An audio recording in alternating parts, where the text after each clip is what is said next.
fall in love with it the first time you get into one, you're never gonna... Oh no! Oh no! Oh God, no! Oh, this was an innocent... Hello, I'm Richard Hammond and I've borrowed an office. It's at a racetrack, and actually if you want to guess which racetrack it is, I mean there's plenty to give it away on a fairly bland wall. If you can guess and want to, you can do so in the comments below. But before you do that, I want to tell you I've borrowed this office because I'm going to do something I've never done with you.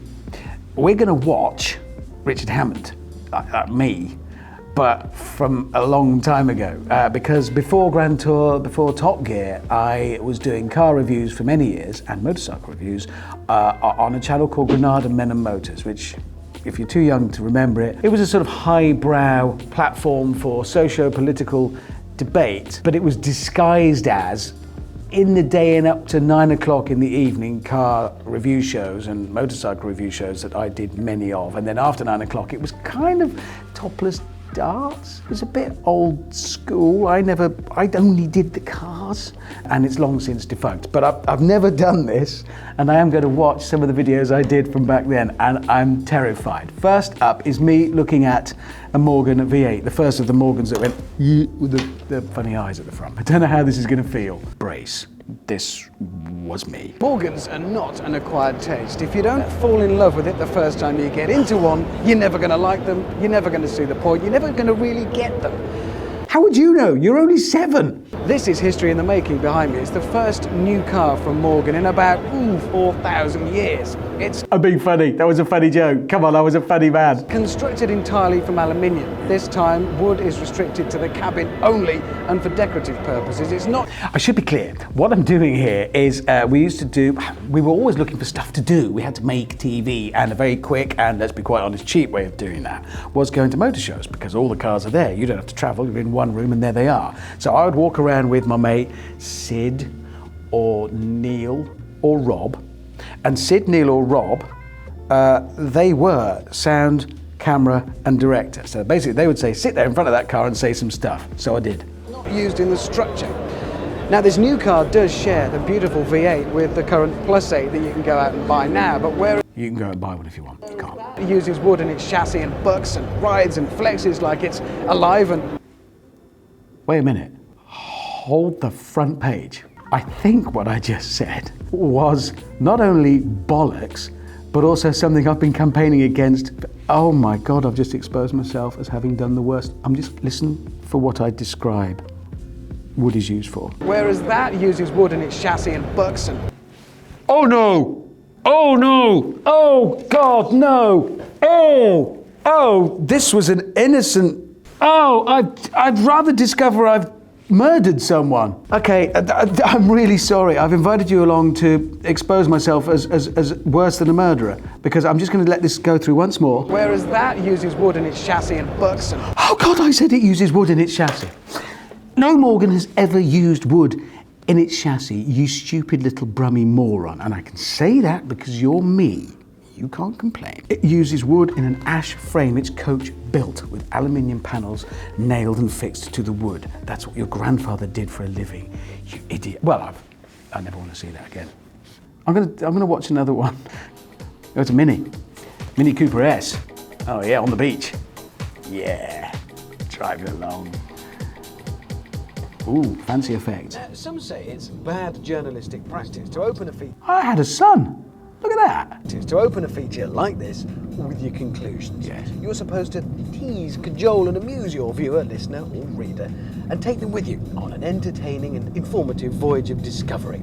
Ideally, you should open with one viewpoint, gradually prove it wrong and close with an entirely different conclusion. Can't argue. I've been doing that for 20 years since. Well, bugger that. This seems fab and I'm not about to say otherwise. Lose the music.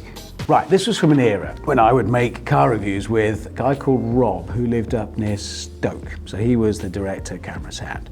And he'd call me and say, Rich, I've got a car in, come up and do a review. I didn't get the car, I didn't get the press car to drive around in. So I lived in Wendover in Buckinghamshire. I would rent, I couldn't afford a car, you didn't get paid a lot. So I would rent a purple Nissan Micra Gen 2 for £25 a day. Unfortunately, it had rent £25 a day in bright yellow, written this big down the side of the purple Nissan Micra. I would drive up to where he wanted to meet to do the car review that he'd had for a week. And he would then say, right, what are you going to say? Well, no, I haven't driven the car yet. So I had to drive it in an hour and then sort of come up with something to say about it and then drive home in my Nissan Micra. That might explain some of the inaccuracies. But with more of everything thrown in. More oomph, more scoops, more spoilers, more style, even more gears. Honestly, I've never watched any of these. It's a big part of my life. I did this for 7 years or so, and then got the Top Gear job because I turned up in a completely crap left-hand drive Porsche 911, and Jeremy and Andy Willman thought it was funny when I said I've got to go back to the NAM, meaning Cheltenham, and they gave me the job on that basis. Now let's Oh, the shirt!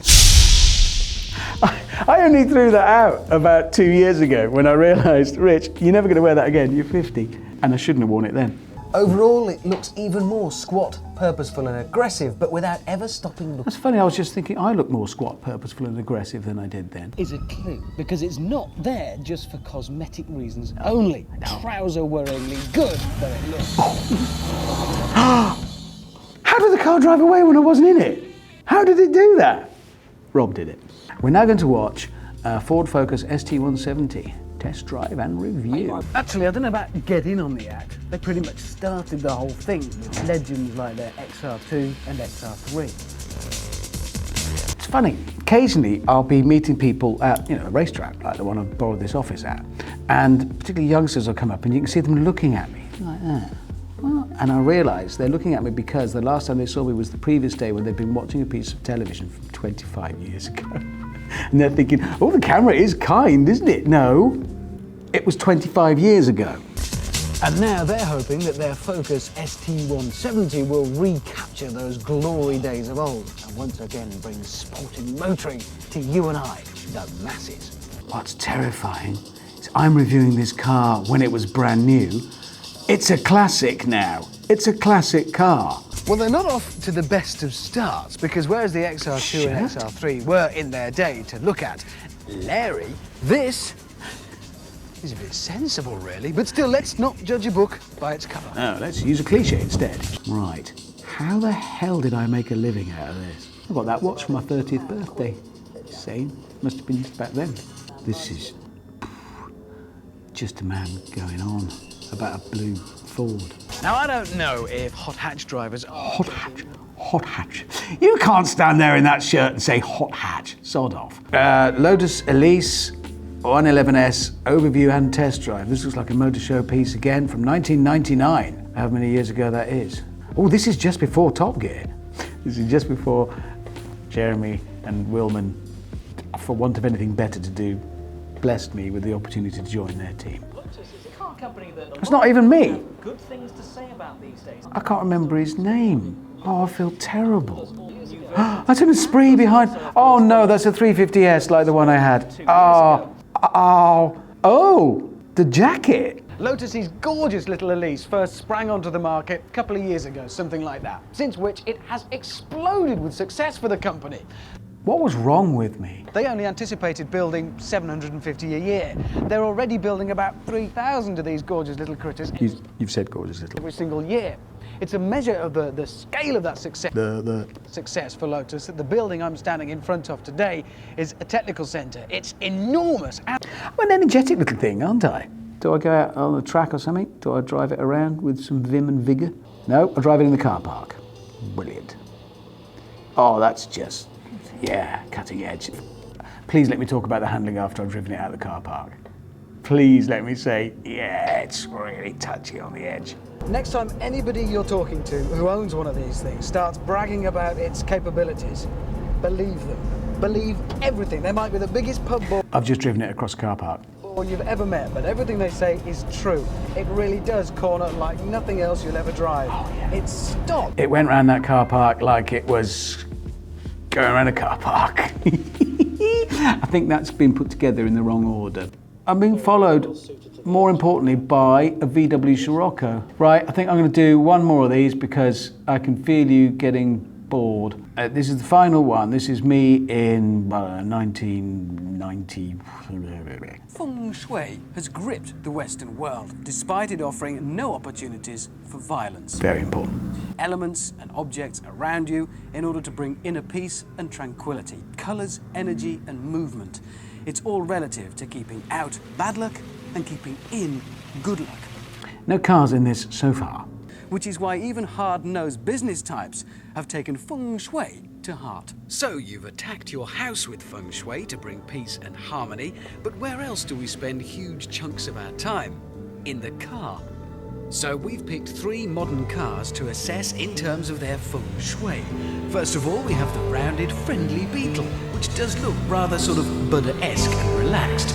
Then there's Well, I think that's going to have to conclude my trip down memory lane watching me from the earlier stages of my now lengthy career. And I'm sure you'll join me in agreeing.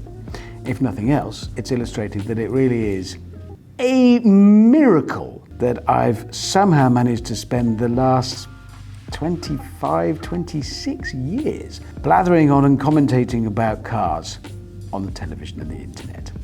We've learned a lesson today.